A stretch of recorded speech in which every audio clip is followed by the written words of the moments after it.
All welcome to competitive cracker. ഞാൻ ധന്യ. അപ്പൊ ആദ്യം തന്നെ പറയാനുള്ള ഒരു കാര്യം ഇത് തന്നെയാണ്. നമ്മുടെ കഴിഞ്ഞ സെറ്റ് എക്സാം, അതായത് ഇക്കഴിഞ്ഞ സെറ്റ് എക്സാമിന്റെ റിസൾട്ട് നോക്കിയ സമയത്ത് 567 സ്റ്റുഡൻസ് ക്വാളിഫൈഡ് ആയിട്ടുണ്ട്, സെറ്റ് ക്വാളിഫൈഡ് ആയിട്ടുണ്ട്. അപ്പൊ അതിന്റെ സന്തോഷത്തിലാണ് എല്ലാവരും. അതിൽ ഒരുപാട് സ്റ്റുഡൻസിനെയാണ് ഇവിടെ കാണിച്ചിരിക്കുന്നത്. പക്ഷെ ഇതിനേക്കാളും കൂടുതലുണ്ട്. നമുക്ക് കിട്ടിയ ഡീറ്റെയിൽസും ഫോട്ടോസിന്റെ അനുസരിച്ചിട്ടാണ് നമ്മൾ ഈ ഒരു പോസ്റ്റർ സെറ്റ് ചെയ്തിരിക്കുന്നത്. അപ്പൊ അതാണ് ആദ്യം തന്നെ പറയാനുള്ളത്. അപ്പൊ ഞാൻ പിന്നെ പറയുന്ന കാര്യം, നമ്മുടെ ഈ കുട്ടികൾക്ക്, അതായത് ഇത്രയും സ്റ്റുഡൻസിന് സെറ്റ് കിട്ടിയിട്ടുണ്ടെങ്കിൽ ഉറപ്പായിട്ടും ഇതുപോലെ പഠിച്ചു കഴിഞ്ഞാൽ നിങ്ങൾക്കും നേടിയെടുക്കാൻ പറ്റുന്ന ഒരു കാര്യം തന്നെയാണ് സെറ്റ്. അതിന്റെ റിസൾട്ട് ആണ്, അല്ലെങ്കിൽ അതിന്റെ എവിഡൻസ് ആണ് ഇവിടെ കാണുന്നത്. അതിന്റെ എവിഡൻസ് ആണ്. കാരണം ഇത്രയും പേര് ഭയങ്കരമായിട്ട് ഹാർഡ് വർക്ക് ചെയ്ത് രാവും പകലും ഇരുന്ന് പഠിച്ചവരൊന്നും അല്ല. നമുക്ക് പല സ്റ്റുഡൻസിനെയും, ഇതിൽ എല്ലാ സ്റ്റുഡൻസിനും നമുക്ക് പേഴ്സണലി അറിയുന്നതാണ്, അല്ലെ? അപ്പൊ അവരെന്ത് ചെയ്തു, ഒരു സിസ്റ്റമാറ്റിക് ആയിട്ട് ഒരു സ്റ്റഡി പ്ലാനും കാര്യങ്ങളൊക്കെ വെച്ചുകൊണ്ട് വളരെ സിസ്റ്റമാറ്റിക് ആയിട്ടും അതുപോലെ തന്നെ വളരെ സ്മാർട്ട് വർക്ക് ചെയ്തുകൊണ്ടും ഒരുപാട് പ്രീവിയസ് ഇയർ ക്വസ്റ്റ്യൻസ് ഒക്കെ നോക്കിക്കൊണ്ട് വളരെ ഡീപ്പ് സ്റ്റഡി നടത്തിയ സമയത്ത് അവർക്ക് കിട്ടി, അല്ലെ? അവർക്ക് ആ ഒരു കാര്യം കിട്ടി. അപ്പൊ എനിക്ക് ആദ്യം തന്നെ നിങ്ങളോട് പറയാനുള്ളത്, പല സ്റ്റുഡൻസും ചിലപ്പോൾ PG ചെയ്തുകൊണ്ടിരിക്കുന്ന സ്റ്റുഡൻസ് ഉണ്ടാവും, അല്ലെങ്കിൽ BEd പഠിച്ചുകൊണ്ടിരിക്കുന്ന സ്റ്റുഡൻസ് ഉണ്ടാവും, അല്ലാന്നുണ്ടെങ്കിൽ വർക്ക് ചെയ്യുന്നവരായിരിക്കും, അല്ലെങ്കിൽ വീട്ടിലിരിക്കുന്നവരായിരിക്കും. ഈ 4 കാറ്റഗറിയിൽ പെടുന്നവരായിരിക്കും എന്തായാലും നിങ്ങളെന്ന് പറയുന്നത്. ഇതിൽ ആരെങ്കിലും ഒരാളായിരിക്കും. അപ്പൊ പഠിക്കുന്നവരാണെന്നുണ്ടെങ്കിലും വർക്ക് ചെയ്യുന്നവരാണെന്നുണ്ടെങ്കിലും എനിക്ക് തോന്നുന്നു വർക്ക് ചെയ്യുന്നവർക്ക് മേജർ അവരുടെ പ്രശ്നം എന്ന് പറയുന്നത് എന്താണ്, അവർക്ക് വർക്ക് ചെയ്യുകയാണ്. അപ്പൊ പഠിക്കാനായിട്ടൊരു സമയം ഇല്ല എന്നുള്ളൊരു കാര്യമാണ് എല്ലാവരും പറയുന്നത്. പക്ഷെ നമ്മൾ എന്ത് ചെയ്യണം, നമുക്ക് സെറ്റ് നേടിയേ പറ്റുള്ളൂ, അല്ലെ? സെറ്റ് നേടിയേ പറ്റുള്ളൂ.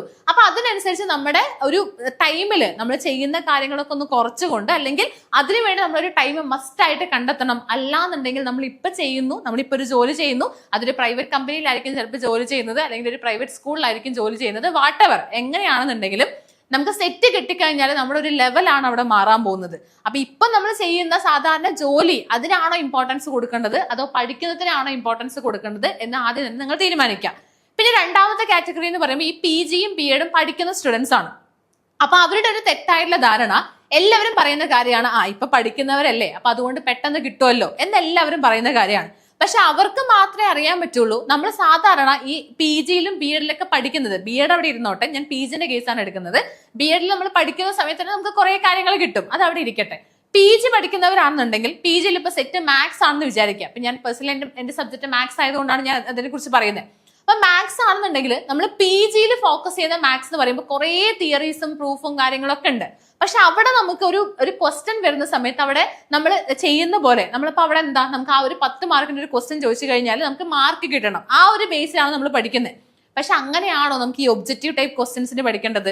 രണ്ടും 2 ലെവലാണ്, അല്ലെ? നമുക്ക് കോൺസെപ്റ്റ് അതിൽ നിന്നും അറിയുമെങ്കിലും നമ്മൾ ഉറപ്പായിട്ടും അത് അറിയും എന്ന് വിചാരിച്ചിട്ട് നമ്മൾ സെറ്റ് എക്സാമിന് പ്രിപ്പയർ ചെയ്യാതിരുന്നു കഴിഞ്ഞാൽ അവിടെ നമുക്ക് മിസ്സാവാൻ പോകുന്നത് ഒരുപാട് മാർക്കാണ്. ചിലപ്പോൾ 1-2 മാർക്കിനൊക്കെ സെറ്റ് പോയ ഒരുപാട് സ്റ്റുഡൻസ് നമ്മളെ വിളിക്കുന്നുണ്ട്. ഓക്കെ, അപ്പൊ അത് എന്തുകൊണ്ടാണെന്നുള്ളതാണ്. അപ്പൊ അങ്ങനെ PG പഠിക്കുന്നവര് ഇതിന്റെ കൂടെ ഞാൻ എഴുതി കഴിഞ്ഞാൽ എന്തായാലും പാസ്സാവും എന്നൊരു ഓവർ കോൺഫിഡൻസ് ഉള്ളവരുണ്ട്. ഓവർ കോൺഫിഡൻസ് അവർക്കില്ലെങ്കിലും മറ്റുള്ളവർ പറഞ്ഞ് ഇങ്ങനെ പുഷ് ചെയ്യുന്നവരുണ്ട്, പഠിക്കുമ്പോൾ എന്തായാലും കിട്ടുന്നുള്ളത്. പക്ഷെ അവിടെ രണ്ടും 2 സ്റ്റഡിയാണ്. നമ്മൾ PG പഠിക്കുന്നവരാണെങ്കിലും BEd പഠിക്കുന്നവരാണെന്നുണ്ടെങ്കിലും അവിടെ സെറ്റിനായിട്ടുള്ള ഒരു പഠനത്തിനായിട്ട് തന്നെ സമയം മാറ്റി വെക്കണം എന്നുള്ള കാര്യമാണ് അടുത്തതായിട്ട് പറയാനുള്ളത്. അപ്പൊ ഇങ്ങനെ പഠിക്കുന്നവരാണെങ്കിലും വർക്ക് ചെയ്യുന്നവരാണെന്നുണ്ടെങ്കിലും അതിനായിട്ടൊരു ടൈം കണ്ടെത്തണം.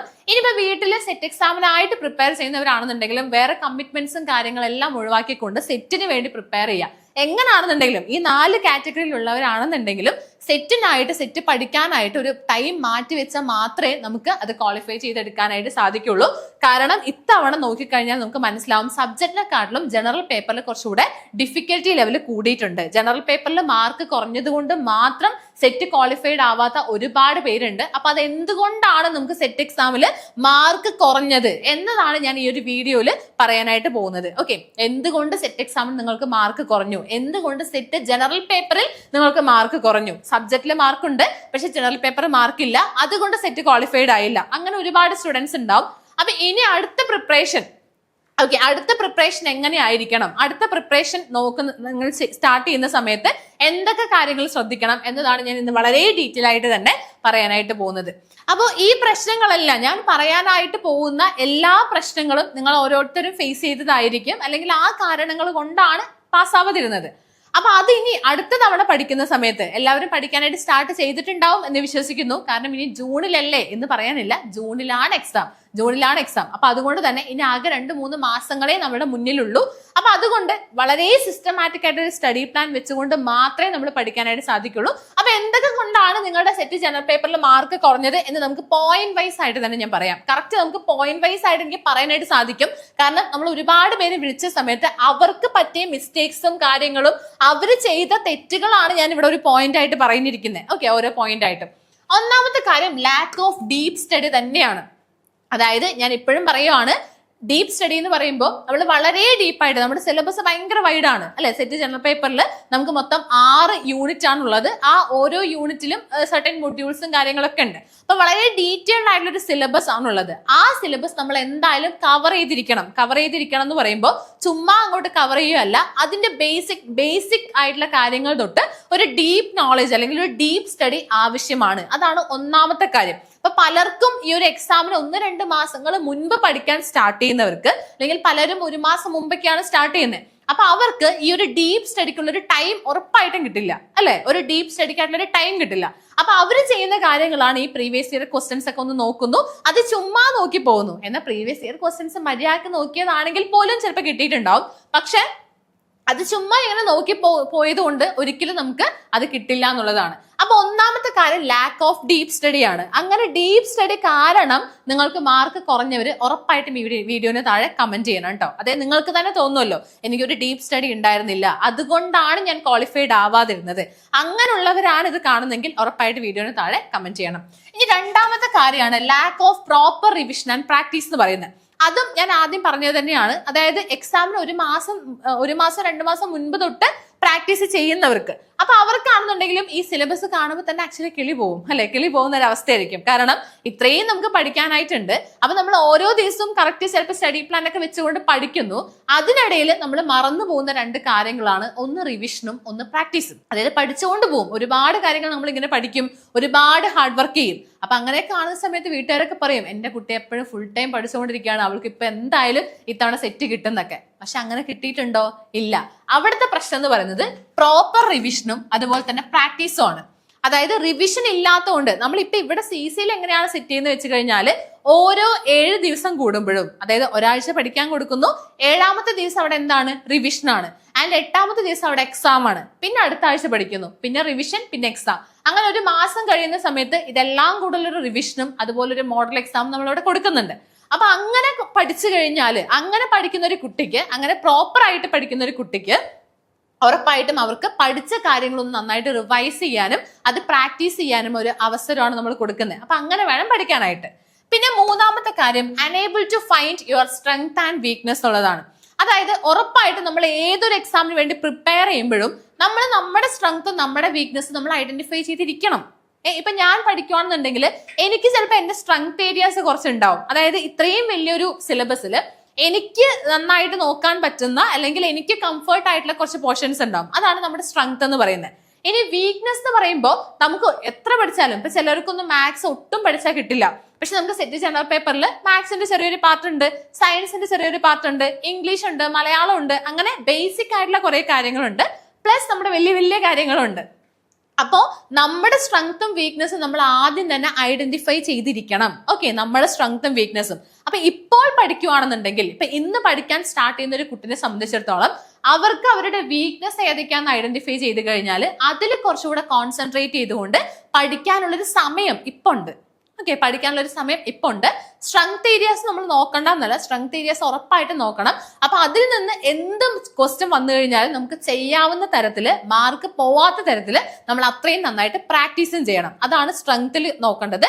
ആൻഡ് വീക്ക്നെസ് ഏരിയ നമുക്ക് ഇപ്പൊ പഠിച്ചെടുക്കാനും ഒരു ഡീപ്പ് സ്റ്റഡിക്ക് നമുക്ക് ഇപ്പൊ സമയമുണ്ട്, അതിനനുസരിച്ച് പഠിക്കാനും പറ്റും. അപ്പൊ അത് ഐഡന്റിഫൈ ചെയ്യാത്തത് കൊണ്ട് മാർക്ക് പോയ ഒരുപാട് പേരുണ്ട്. കാരണം നമ്മൾ ചിലപ്പോൾ നമ്മുടെ സ്ട്രെങ്ത് ഏരിയാസ് തന്നെ നോക്കുന്നവരുണ്ടാവും. അപ്പൊ നമ്മുടെ വീക്ക് ആയിട്ടുള്ള ഏരിയ നിന്നാണ് ക്വസ്റ്റ്യൻസ് വരുന്നെങ്കിൽ അവർ പെട്ടുപോകും. ഇനി നേരെ തിരിച്ച് വീക്ക്നെസ് മനസ്സിലാക്കിയിട്ട് ചിലപ്പോൾ അത് നന്നായിട്ട് നോക്കിയിട്ടുണ്ടാവും. പക്ഷെ നമ്മുടെ സ്ട്രെങ്ത് ആയിട്ടുള്ള കാര്യം നമ്മൾ റിവൈസ് ചെയ്യാത്തത് കൊണ്ട് തന്നെ മറന്നു പോയിട്ട് മാർക്ക് പോയിട്ടുള്ള ഒരുപാട് പേരുണ്ട്. അപ്പൊ അങ്ങനെയൊക്കെ നിങ്ങൾക്ക് റിലേറ്റ് ചെയ്യാൻ പറ്റുവാണെങ്കിൽ ഉറപ്പായിട്ടും താഴെ കമന്റ് ചെയ്യണം കേട്ടോ, കമന്റ് ചെയ്യണം. ഇനി അടുത്തത് enable to find the focus areas. അതായത് എല്ലാവരും ചിലപ്പോൾ ഫോക്കസ് ഏരിയാസ് മനസ്സിലാക്കും. ചിലപ്പോൾ 1-2 ക്വസ്റ്റ്യൻ പേപ്പർ നോക്കിയിട്ട് പലരും ചെയ്യുന്ന മിസ്റ്റേക്ക് ഇതാണ്. അതായത് 1-2 ക്വസ്റ്റ്യൻ പേപ്പർ നോക്കിയിട്ട് അതിൽ റിപ്പീറ്റഡ് ആയിട്ട് വന്നിട്ടുള്ള ഏരിയാസ് മാത്രം ഇത് ഫോക്കസ് ഏരിയാസ് ആണ് എന്ന് പറഞ്ഞ് പഠിച്ചിട്ടുണ്ടാവും. പക്ഷെ ചിലപ്പോൾ ഇത്തവണ അതിൽ നിന്ന് ക്വസ്റ്റ്യൻസേ വന്നിട്ടുണ്ടാവില്ല.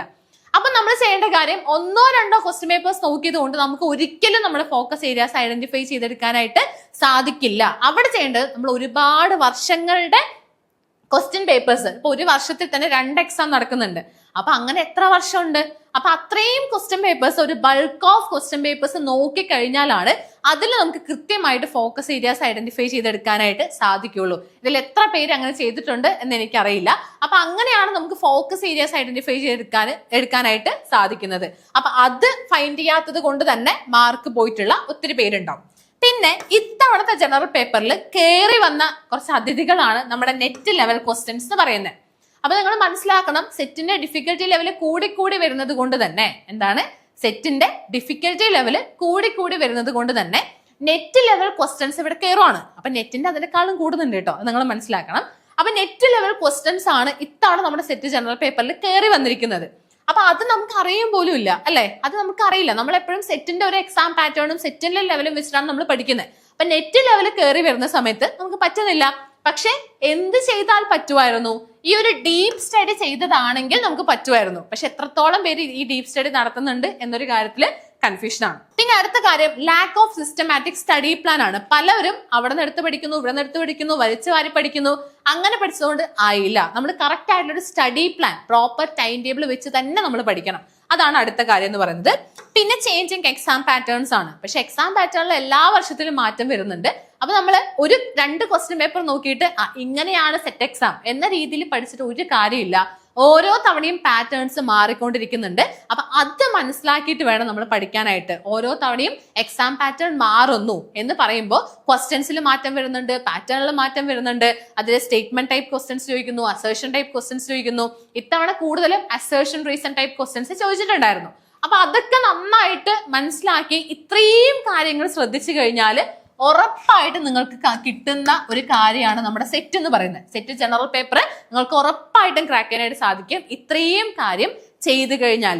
അപ്പൊ ഇത്രയും കാര്യങ്ങൾ കൊണ്ടാണ് നിങ്ങളുടെ സെറ്റ് ജനറൽ പേപ്പറിലെ മാർക്ക് കുറഞ്ഞത്. സോ നെക്സ്റ്റ് ടൈം അങ്ങനെ ഒരു കുറവ് നിങ്ങൾക്ക് വരാതിരിക്കാനായിട്ട് ഇപ്പൊ തന്നെ ഇത്രയും കാര്യങ്ങൾ ചെയ്തു കഴിഞ്ഞാൽ ഉറപ്പായിട്ടും എന്ത് ചെയ്യും, അടുത്ത ലെവല് നമുക്ക് സെറ്റ് എക്സാം നേടിയെടുക്കാനായിട്ട് സാധിക്കുന്നുള്ളതാണ്. ഓക്കെ, അപ്പൊ നമ്മുടെ CC-യിൽ ഇപ്പൊ ബിഗ് ഡേ സെയിൽ നടന്നുകൊണ്ടിരിക്കുകയാണ്. ബിഗ് ഡേ സെലിബ്രേഷന്റെ ഭാഗമായിട്ട് എല്ലാ കോഴ്സിനും ഓഫർ ഉണ്ട്, ഓഫർ പ്രൈസ് ഉണ്ട്. So the big offer, big day ആയിട്ട് ബന്ധപ്പെട്ട് ബിഗ് ഓഫർ തന്നെയാണ് തരുന്നത്. അപ്പൊ സെറ്റിനും നമുക്ക് ഓഫർ ഉണ്ട്. അപ്പൊ നിങ്ങൾക്ക് എന്ത് ചെയ്യാം, സെറ്റ് ഇപ്പൊ തന്നെ നമ്മളുടെ കൂടെ പഠിക്കാനായിട്ട് ആഗ്രഹിക്കുന്നവര് ഉറപ്പായിട്ടും ഈ ഒരു നമ്പറിലോട്ട് കോൺടാക്ട് ചെയ്യുക. 9746455514 എന്ന നമ്പറിലോട്ട് നിങ്ങൾ ഉറപ്പായിട്ടും കോൺടാക്ട് ചെയ്യണം. അപ്പൊ എന്തായാലും നമുക്ക് അടുത്ത സെറ്റ് എക്സാം നമുക്ക് ഒരുമിച്ച് തന്നെ നേടിയെടുക്കാം. പിന്നെ ഒരു കാര്യം കൂടെ പറയേണ്ടത്, നമ്മുടെ CC ലേണിംഗ് ആപ്പ് അവൈലബിൾ ആണ്. പലരും ഓൾറെഡി അറിഞ്ഞിട്ടുണ്ടാവും. നമ്മുടെ പ്ലേ സ്റ്റോറിലാണെന്നുണ്ടെങ്കിലും അല്ലെങ്കിൽ ആപ്പ് സ്റ്റോറിലൂടെയും നമുക്ക് ഈ ഒരു CC ലേണിംഗ് ആപ്പ് നമുക്ക് ഡൗൺലോഡ് ചെയ്തെടുക്കാം. അതിൽ ഒരുപാട് കാര്യം നമുക്ക് യൂസ്ഫുൾ ആവുന്ന ഒരുപാട് കാര്യങ്ങൾ അതിലുണ്ട്. ഉറപ്പായിട്ട് നിങ്ങൾ എന്ത് ചെയ്യണം, ആ ഒരു ലേണിംഗ് ആപ്പ് ഒന്ന് എടുത്ത് നോക്കണം. ഓക്കെ, എടുത്ത് നോക്കണം. അപ്പൊ മറക്കണ്ട, നമ്മുടെ ബിഗ് ഡേ സെയിൽ നടക്കുന്നത് കൊണ്ട് തന്നെ ഇപ്പൊ മികച്ചൊരു ഓഫർ പ്രൈസിൽ തന്നെ നിങ്ങൾക്ക് കോഴ്സിൽ ജോയിൻ ചെയ്യാവുന്നതാണ്. അപ്പൊ അതിൽ ആഗ്രഹിക്കുന്നവർ ആ ഒരു നമ്പറിലോട്ടും കോൺടാക്ട് ചെയ്യുക എന്നുള്ളത് ഞാൻ പറഞ്ഞിട്ടുണ്ട്. അപ്പൊ അടുത്ത സെറ്റ് എക്സാം നമുക്ക് ഒരുമിച്ച് നേടിയെടുക്കാം. Thank you.